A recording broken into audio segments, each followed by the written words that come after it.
नमस्कार, आप देख रहे हैं यूपी न्यूज 24/7 और मैं हूं आपके साथ ज्योतिका। आइए रुक करते हैं कुछ बड़ी खबरों की ओर। सुप्रीम कोर्ट ने मंगलवार को पेगासस मामले में सुनवाई के दौरान इस बात पर हैरानी जताई कि अगर सरकार आतंकियों की जासूसी करा रही है तो इसमें गलत क्या है। साथ ही सुप्रीम कोर्ट ने कहा कि वे ऐसी किसी भी रिपोर्ट को सार्वजनिक नहीं करेंगे जो देश की सुरक्षा और संप्रभुता से जुड़ी हो। सुप्रीम कोर्ट ने यह भी कहा कि वे ऐसी किसी भी रिपोर्ट को सार्वजनिक नहीं करेंगे। पहलगाम आतंकी हमले के बाद अपने विधायकों के विवादित बयानों को लेकर घिरी कांग्रेस ने एक नई पोस्ट की है। कांग्रेस ने एक्स पर एक तस्वीर के साथ पोस्ट में लिखा है कि जिम्मेदारी के समय गायब, बिना शरीर वाली तस्वीर में सिर वाली जगह पर गायब लिखा हुआ है। कांग्रेस की इस पोस्ट के बाद सियासी गलियारे में चर्चा का आलम है। हालांकि तस्वीर में किसी का नाम नहीं है, लेकिन इसे पीएम मोदी के सर्वदलीय बैठक में शामिल होने के मुद्दे से जोड़ा जा रहा है। वहीं भाजपा ने कांग्रेस की पोस्ट पर पलटवार किया है। पहलगाम हमले के बाद घाटी में 87 में से 48 पर्यटक स्थल बंद कर दिए गए हैं। सुरक्षा एजेंसियों की सिफारिश पर जम्मू कश्मीर की उमर सरकार ने यह फैसला लिया है। जम्मू कश्मीर सरकार ने पहलगाम आतंकी हमले के बाद बड़ा फैसला लिया है। जम्मू कश्मीर में खुफिया सूचना के बाद 87 में से 48 पर्यटन स्थल बंद कर दिए हैं। सुरक्षा एजेंसियों की सिफारिश पर उमर सरकार ने यह फैसला लिया है। उत्तर प्रदेश के सीएम योगी आदित्यनाथ ने कहा, पहलगाम आतंकी हमले के बाद हमारे लिए यह पता लगाना मुश्किल हो गया है कि क्या वाकई समाजवादी पार्टी के नेता इस तरह के बयान दे रहे हैं या फिर पाकिस्तान के प्रवक्ता हैं। कानपुर के एक व्यक्ति शुभम द्विवेदी की पहलगाम में बेरहमी से हत्या कर दी गई। जब एक पत्रकार ने समाजवादी पार्टी के नेताओं से पूछा कि वह शुभम द्विवेदी के घर क्यों नहीं गए तो उन्होंने कहा कि मृतक उनकी पार्टी के सदस्य नहीं था। यह बहुत शर्मनाक बयान है। समाजवादी पार्टी का कोई व्यक्ति यहाँ तक कहता है कि हिंदुओं में हिंदुओं का मारा है।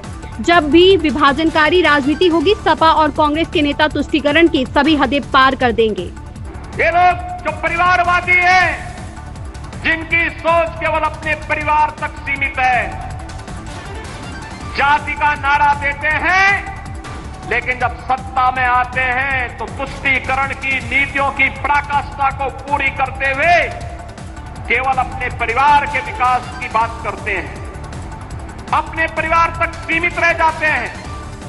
आपने देखा होगा जब 22 अप्रैल को पहलगाम में पर्यटकों पर हमला हुआ था, आतंकी हमला हुआ था, समाजवादी पार्टी के नेताओं के बयान किस किस प्रकार के बयान आते हैं, ये पता लगाने में ही कठिनाई होती है कभी कभी कि ये समाजवादी पार्टी के नेता बयान दे रहे हैं या कोई पाकिस्तान का प्रवक्ता बयान दे रहा है।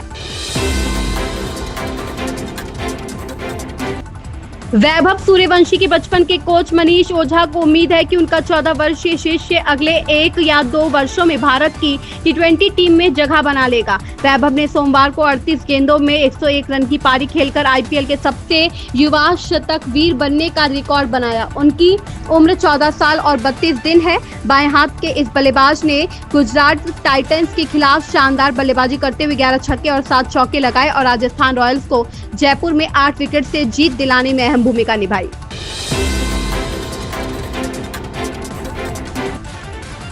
कनाडा में हुए आम चुनाव में पीएम मार्क कार्नी के नेतृत्व में लिबरल पार्टी की जीत हुई है।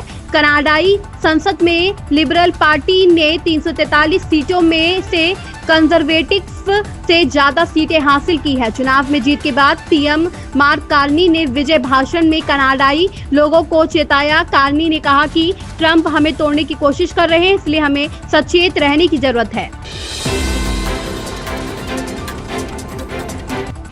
YUGM कॉन्क्लेव को संबोधित करते हुए प्रधानमंत्री नरेंद्र मोदी ने कहा, हमने विकसित भारत के लक्ष्य के लिए अगले 25 साल की समय सीमा तय की है। हमारे पास सीमित समय है, लक्ष्य बड़े हैं। मैं यह बात वर्तमान के लिए नहीं कह रहा हूं, इसलिए जरूरी है कि हमारे आइडिया से लेकर प्रोटोटाइप तक का सफर भी कम से कम समय में पूरा हो। जब हम लैब से बाजार की दूरी कम कर देते हैं तो रिसर्च के नतीजे लोगों तक तेजी से पहुंचने लगते हैं। इससे रिसर्च को भी प्रेरणा मिलती है। विद्यार्थियों को फाइनेंशियल सपोर्ट देने के लिए पीएम विद्यालक्ष्मी योजना भी शुरू की गई है। हमारे स्टूडेंट्स अपनी लर्निंग को एक्सपीरियंस पे तब्दील कर सके। इसके लिए हमने 7,000 से ज्यादा इंस्टीट्यूट्स में इंटर्नशिप सेल स्थापित किए हैं। युवाओं में नए स्किल्स विकसित करने के लिए आज हर संभव प्रयास किया जा रहा है। इन युवाओं के टैलेंट, टेम्परामेंट और टेक्नोलॉजी की ये ताकत ही भारत को सफलता के शिखर तक लेकर जाएगी। साथियों, हमने विकसित भारत के लक्ष्य के लिए अगले 25 वर्षों की समय सीमा तय की है।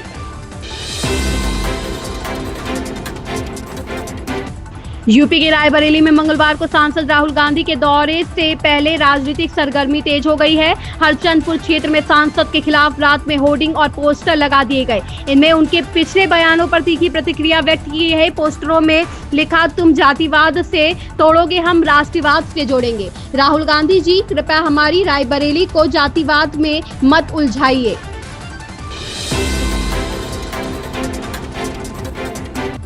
पहलगाम हमले के बाद अमेरिकी राष्ट्रपति डोनाल्ड ट्रंप, अमेरिका के उपराष्ट्रपति जेडी वेंस, रूसी राष्ट्रपति व्लादिमीर पुतिन, ब्रिटेन के प्रधानमंत्री कीर स्टारमर, इटली की पीएम जॉर्जिया मेलोनी, फ्रांसीसी राष्ट्रपति Emmanuel Macron, Israel PM Benjamin Netanyahu और संयुक्त राष्ट्र के महासचिव एंटोनियो गुटेरेस आदि ने एक्सुर में आतंकी हमले की कड़ी निंदा की और भारत के साथ एकजुटता दिखाई थी। युग्म सम्मेलन में अधिकारियों, उद्योग जगत के शीर्ष दिग्गजों और शैक्षिक क्षेत्र के प्रणेताओं की भागीदारी में उच्च स्तरीय गोलमेज बैठकें और पैनल परिचर्चाएं, अनुसंधान के इस्तेमाल पर संवाद सत्र होंगे। डीप टेक स्टार्टअप शोकेस में देश भर से अत्याधुनिक नवाचार प्रदर्शित किए जाएंगे। सहयोग और साझेदारी को बढ़ावा देने के लिए विभिन्न क्षेत्रों में विशेष नेटवर्किंग के मौके भी मिलेंगे। केरल के मुख्य सचिव शारदा मुरलीधरन ने मंगलवार को बताया कि एक हाई प्रोफाइल व्यक्ति ने उनके रंग को लेकर अपमानजनक टिप्पणी की थी। हालांकि मुख्य सचिव ने उस व्यक्ति का नाम बताने से इनकार कर दिया। बीते दिनों मुख्य सचिव शारदा मुरलीधरन ने सोशल मीडिया पर इसे लेकर लंबा चौड़ा पोस्ट भी लिखा था, जिस पर लोगों ने उन्हें समर्थन भी दिया था। शारदा मुरलीधरन का बतौर मुख्य सचिव कार्यकाल 30 अप्रैल को समाप्त हो रहा है।